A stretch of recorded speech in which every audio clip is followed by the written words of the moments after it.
Friends, welcome to सर्वोच्च classes. कैसे हैं आप सब? आई होप कि आप सब अच्छे होंगे और स्टडी भी अच्छे से कंटिन्यू कर रहे होंगे। तो हम अभी जो यूनिट कर रहे हैं वो कौन सी है? मैग्नेटिज्म। और आज हमारा मैग्नेटिज्म का 5th लेक्चर है, जिसमें आज हम डिस्कस करने वाले हैं टॉर्क के बारे में। यानी कि हमारे पास अगर किसी रीजन के अंदर मैग्नेटिक फील्ड है तो हमारी टॉर्क कितनी लगेगी। अगर आपको याद हो तो इलेक्ट्रोस्टैट में भी कुछ ऐसा किया था कि वहाँ पे टॉर्क निकाली थी हमने, कि हमने उसके अंदर क्या प्लेस किया था, एक इलेक्ट्रिक डाइपोल। मैग्नेटिक फील्ड में हम मैग्नेटिक फील्ड यानी कि किसी रीजन के अंदर मैग्नेटिक फील्ड है उसमें भी निकालेंगे, और मैग्नेटिक डाइपोल के लिए भी हम निकालने वाले हैं। वो तो नेक्स्ट लेक्चर की बात है। लेकिन आज हम torque for a current carrying wire, जो कि मैग्नेटिक फील्ड में रखी हुई है। दूसरा हमारा moving coil, galvanometer, ammeter, voltmeter. यानी कि आज मैक्सिमम इंस्ट्रूमेंटल पार्ट रहने वाला है मैग्नेटिज्म का। तो कंटिन्यू करते हैं हमारे लेक्चर। कहाँ से? टॉर्क से। तो टॉर्क निकालने के लिए आपको किसकी निकालनी है? सबसे पहले रेक्टेंगुलर, आपके पास कोई वायर है उसका रेक्टेंगुलर शेप बनाया हुआ है, और यहाँ पे आपको दिख रहा होगा जो रेक्टेंगल है वो आपका एंगल बना रहा है प्लेन के साथ, थीटा। ठीक है, तो यहाँ पे आपको जैसे ये मैग्नेटिक फील्ड की डायरेक्शन है, ये आपके वो मैग्नेटिक फील्ड की डायरेक्शन शो की हुई है। उसके बाद ये हमारा क्या है? N vector. यानी कि जिस प्लेन, जो ये प्लेन है इसका लूप का, उसका नॉर्मल इसके साथ मैग्नेटिक फील्ड के साथ कितना एंगल बना रहा है? थीटा। तो हर पॉइंट पे थीटा बनाएगा, जैसे यहाँ पे है, यहाँ पे है, ये भी थीटा बनेगा आपका। ठीक है, तो ये आपके पास है थीटा एंगल। तो एंगल स्पेसिफाई हो गया। मैग्नेटिक फील्ड की डायरेक्शन यहाँ पे कौन सी है? मैग्नेटिक फील्ड की डायरेक्शन है पॉजिटिव एक्स एक्सिस। कौन सी है? Positive X axis. उसके बाद जो करंट है, करंट कौन सी डायरेक्शन में मूव कर रहे हैं? यहाँ पे एंटी क्लॉकवाइज। कौन सी डायरेक्शन? Anti clockwise. बुक्स में आपको क्लॉकवाइज मिल सकती है, क्योंकि मैंने जहाँ पे देखा था वहाँ पे ये क्लॉकवाइज था, लेकिन कोई इफेक्ट नहीं पड़ता, क्योंकि हमें फोर्स की डायरेक्शन निकालनी है, जो कि हमारी निकलेगी एल क्रॉस बी या फिर आई क्रॉस बी से।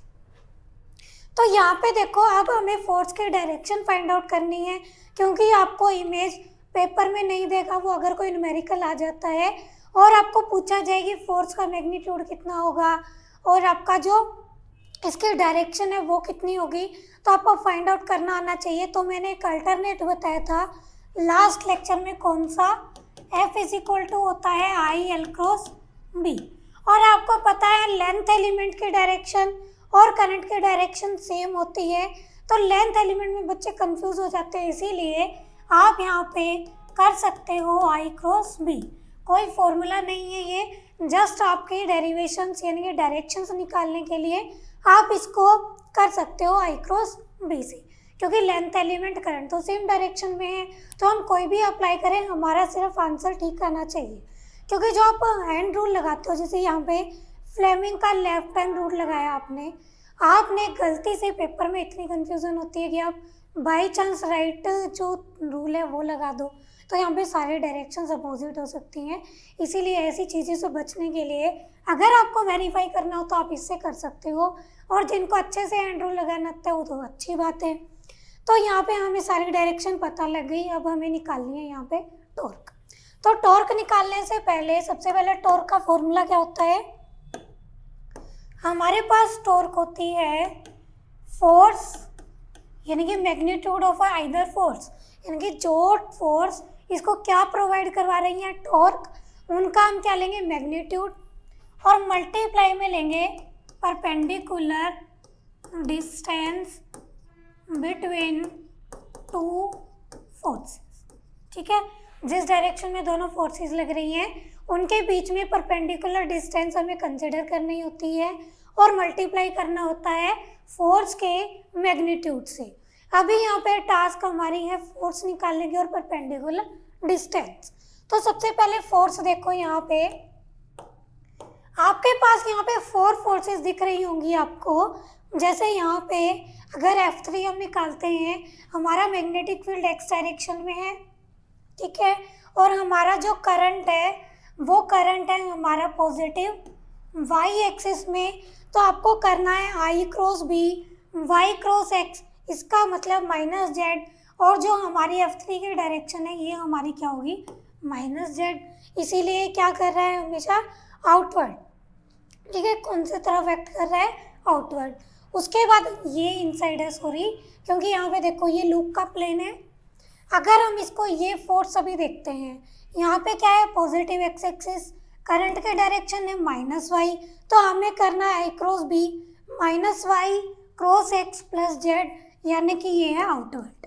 प्लस जेड को जनरली हम क्या मानते हैं, ये कोई प्लेन है, तो ये जो पेन की आपको डायरेक्शन है आउटवर्ड, ये हम लेते हैं पॉजिटिव एक्स एक्सिस यानी कि आउटवर्ड, और इनवर्ड अगर माइनस जेड है इसका मतलब वो इनवर्ड है।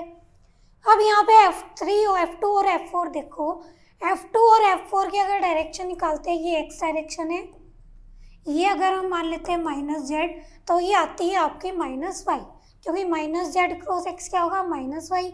ये डाउनवर्ड एक्ट कर रही है, ऐसे ही आप निकालोगे वो पॉजिटिव वाई आएगी। दोनों के दोनों इक्वल इन मैग्नीट्यूड है, अपोजिट इन डायरेक्शन है, और सेम लाइन के अलोंग लग रही है, तो एक दूसरे को कैंसिल करेंगी। इसकी वजह से F2 और F4 तो हमारी हो गई 0। अब हमारे पास जो टॉर्क प्रोवाइड करवाएगी वो कौन कौन सी है, F1 और F3। ये कुछ ऐसा बनेगा आपका, ये आपके पास कोई आर्म है, इसको हम मान लेते हैं ए, PS मान लो, जो इसने नाम लिखे हुए हैं PS, और यहाँ पे एक फोर्स तो लग रही है इस डायरेक्शन में, जो कि हम मान लेते हैं F1, और ये वाली हमारी लग रही है F3। ठीक है, अब क्योंकि दो फोर्सेस इक्वल एंड अपोजिट लग रही हैं और लाइन ऑफ एक्शन भी सेम है, तो यहाँ पे क्या होगा, टॉर्क प्रोवाइड करवाएंगी। अभी इन दोनों फोर्सेस के बीच का हमें क्या निकालना है, डिस्टेंस, परपेंडिकुलर। तो यहाँ पे इसकी परपेंडिकुलर डिस्टेंस निकालो, ये आपके पास हो जाएगा परपेंडिकुलर डिस्टेंस। ये आपके पास है B, क्योंकि हम विड्थ यहाँ पे ले रहे थे, तो ये आपके पास PS क्या है, विड्थ है, तो ये होगी हमारी B। अब यहाँ पे देखो, अगर हमारा ये एंगल थीटा है, ये एंगल थीटा है, तो ये क्या आएगा, B साइन थीटा, ऑब्वियसली, क्योंकि ये B साइन थीटा बनेगा। तो हमारी परपेंडिकुलर डिस्टेंस तो आ गई। दूसरी हमारी टास्क क्या है, फोर्स निकालने की। तो फोर्स क्या होती है हमारे पास, आई एल क्रॉस बी। ठीक है, आई एल क्रॉस बी, और यहाँ पे आप लिख सकते हो आई इंटू में एल बी साइन थीटा। कितना हो गया, I L B sine theta. L क्या है यहाँ पे, ये जो रेक्टेंगुलर लूप हमने ली है इसकी लेंथ। ठीक है, लेंथ कौन सी, ये वाली जो लेंथ है कंप्लीट पी क्यू, ये एल है, और ये वाली हमारे पास जो विड्थ है वो बी है। अब यहाँ पे टॉर्क आपको निकालनी थी, तो टॉर्क निकाल दो। Torque is equal to force multiply में डिस्टेंस। फोर्स कितनी आई है, आई एल बी, क्योंकि यहाँ पे F2, F1 और F3 जो लग रही हैं इनका मैग्नीट्यूड सेम है, तो यहाँ पे क्या लिखेंगे, I L B sine theta multiply में हमारे पास जो डिस्टेंस आई है B साइन थीटा। कितना, I L B sine theta, B sine theta.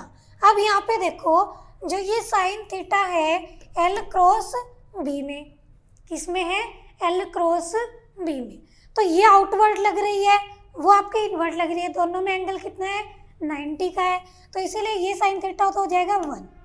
तो यहाँ पे जो टॉर्क बनेगी आपकी वो बनेगी I L B sine theta. ठीक है, ये थीटा आपको ध्यान रखना है, ये यहाँ पे सॉरी यहाँ पे फाई लेना, ठीक है, ताकि कंफ्यूजन नहीं होगी आपको कि हमने थीटा किसको लिया और फाई किसको लिया है। तो यहाँ पे आप लिख लो साइन फाई, तो फाई क्या हो जाएगा, 90 हो जाएगा, और sine theta I L B sine theta. अगर इस जो ये करंट कैरिंग लूप है इसके अंदर n टर्न्स हैं, तो आप यहाँ पे मल्टीप्लाई करोगे n से, नंबर ऑफ टर्न्स जितनी है। उसके बाद यहाँ पे L cross B, L cross B, इसको आप क्या लिख सकते हो, एरिया। जो ये रेक्टेंगुलर लूप है इसका अगर आप एरिया लिखते हो तो यहाँ से एट लास्ट हमारा जो फॉर्मूला बनेगा वो बनेगा NAIB साइन थीटा, सिंपल। ठीक है, यानी कि जो टॉर्क है वो डिपेंड कर रही है मैग्नेटिक फील्ड में, नंबर ऑफ टर्न्स पे एंड एरिया ऑफ लूप पे। तीनों के डायरेक्टली प्रोपोर्शनल है तो तीनों से इंक्रीज हो सकती है। उसके बाद हम केस लेते हैं कि अगर हमारा sine theta is equal to 90 degree, theta किसके बीच में बन रहा था, नॉर्मल और मैग्नेटिक फील्ड। इसका मतलब जो प्लेन ऑफ लूप है और मैग्नेटिक फील्ड है वो दोनों पैरेलल हैं, तो भी नॉर्मल क्या होगा, 90 डिग्री पे होगा। ध्यान देना कि plane of loop is parallel to magnetic field, इसका मतलब ये नहीं है कि एंगल 0 है, क्योंकि जो एंगल बन रहा है वो नॉर्मल में और मैग्नेटिक फील्ड में बन रहा था। ठीक है, यानी कि normal is perpendicular to magnetic field, theta 90 degree, यानी कि टॉर्क क्या होगी हमारे पास, मैक्सिमम। मैक्सिमम होती है और इसको हम बोलते हैं रेडियल मैग्नेटिक फील्ड। जो यहाँ पे बी लेते हैं इसको हम बोलते हैं रेडियल मैग्नेटिक फील्ड। उसके बाद हम दूसरा केस बनाते हैं, थीटा इज इक्वल टू में 0 डिग्री। इसका मतलब नॉर्मल में और मैग्नेटिक फील्ड में एंगल कितना है, 0 डिग्री। इसका मतलब जो प्लेन ऑफ लूप है वो परपेंडिकुलर होना चाहिए, तो यहाँ से टॉर्क कितनी आएगी, 0, क्योंकि साइन 0 क्या हो जाएगा, 0, तो वहाँ पे कोई भी टॉर्क नहीं लगेगी। तो ये थे आपके इसके स्पेशल केसेस। जब भी आप, जैसे अभी हम केस करेंगे instrumental part moving coil galvanometer का, तो वहाँ पे हम यूज़ करने वाले हैं रेडियल मैग्नेटिक फील्ड। इसका काम क्या है वो हम देखने वाले हैं अभी, तो डिस्कस करते हैं अभी हम। उससे पहले एक न्यूमेरिकल है हमारे पास। न्यूमेरिकल क्या कहता है, हमें कोई सर्कुलर लूप दी हुई है ABCDA, ठीक है। इसके AB पार्ट में हमारे पास जो फोर्स लग रही है वो F है और करंट क्लॉकवाइज डायरेक्शन में है I। तो हमें बताना है जो रिमेनिंग पार्ट है BCDA का, उसमें फोर्स कितनी लगेगी। ठीक है, क्वेश्चन बिल्कुल सिंपल है लेकिन लॉजिकल है, क्योंकि आपको ये पता होना चाहिए, इसमें लाइन नोट कर लो कि आपके पास अगर कोई भी आपको वायर दी हुई है, अगर उससे हम क्या बनाते हैं सर्कुलर लूप, तो उसमें जो नेट मैग्नेटिक फोर्स होती है वो कितनी होती है, 0। यहाँ पे लिख लो, net magnetic force due to a circular loop is 0। तो यहाँ पे टोटल फोर्स कितनी है, एक तो AB पार्ट से है और एक आपकी BCDA पार्ट से है, टोटल होनी चाहिए हमारे पास 0। इसकी कितनी है, F। आंसर आ गया हमारा। यहाँ से क्या आया, BF of BCDA is equal to में माइनस ऑफ F, कि उसके अपोजिट होनी चाहिए। सिंपल है। यहाँ पे जो लॉजिक था वो ये था कि आपको ये पता होना चाहिए था कि अगर हम कोई सर्कुलर लूप बनाते हैं वायर से, तो उसकी वजह से जो नेट मैग्नेटिक फोर्स होती है वो कितनी होती है, 0। तो ये नोट कर लेना अच्छे से।